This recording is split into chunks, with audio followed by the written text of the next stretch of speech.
Well, hello, my friend. Hope you're doing amazing today. And as always, I thank you for spending a few minutes of your time watching my little video here. Today, I want to talk about something that may seem to be a little more harmless than I believe it to be. I think this is a major issue, and that is when we take our feelings and make them fact. To illustrate what I mean by this, I want to start out with probably the most innocuous way that this happens. Let's say a movie. You go to a movie and you have a particular opinion about the movie. You think it's great, you think it's horrible, whatever you think. And then you transcribe that into this is a bad movie. This is a horrible movie. And as fact, and you start saying that as fact. Now, that may not be that big a deal, though maybe some people get into heated debates about movies.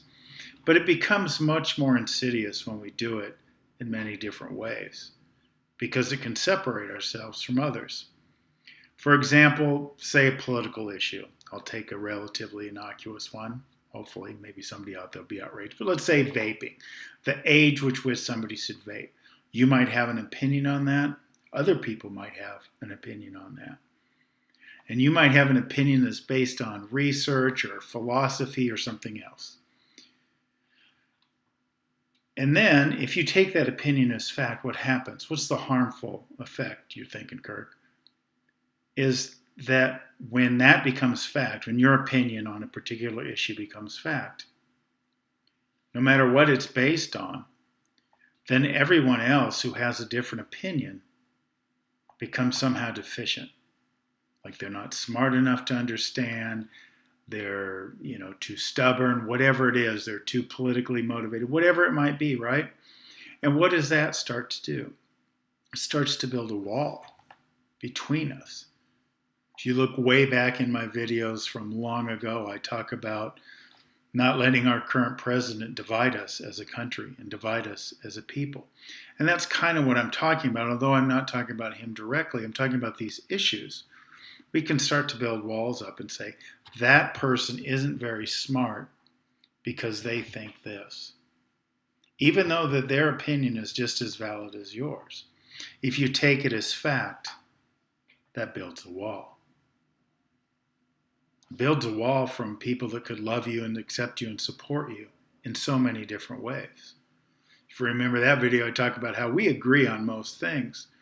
But when we take our opinions on certain issues and receive them as fact and digest them as fact, we build walls.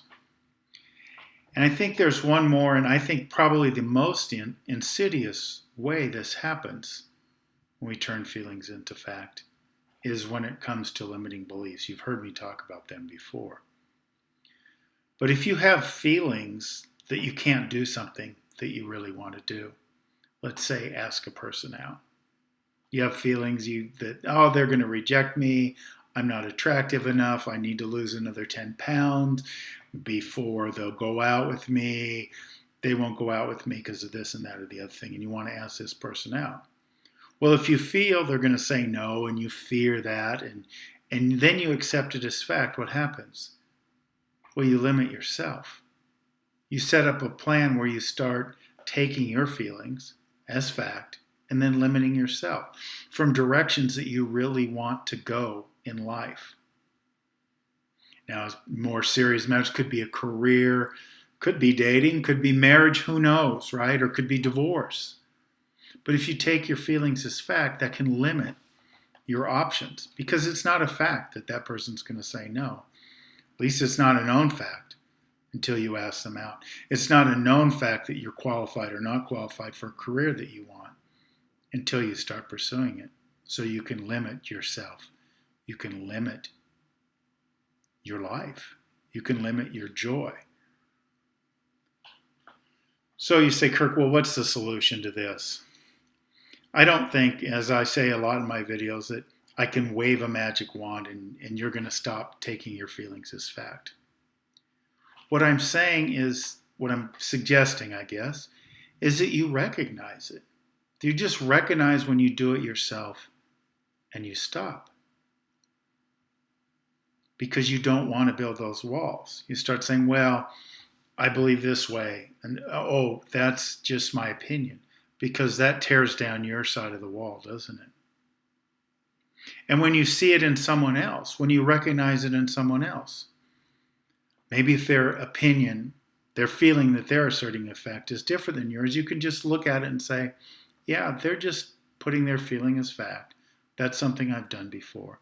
And that really knocks down the wall as well, doesn't it? Because you understand them, because you have that common bond.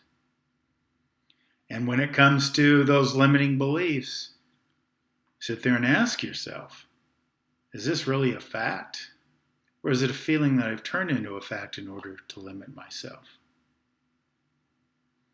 And all three of those areas, particularly with others and our limitations, I should say all two of those areas, to me that's a big harm because we do it so many times in so many different ways. We build walls around us and we build walls that isolate us from each other. And I've found that living a happier life kind of makes me want to knock down all those walls, makes me want to have those connections, and makes me want to understand that other people can have feelings different than mine, vastly different opinions, even if they consider them fact, and I can still love and respect them for who they are, and I can still enjoy them in my life. So I hope this video was helpful. You guys have been inspiring me with your comments, inspiring me to keep going. So here I go, and hope you enjoy, and we'll see you soon. Bye now.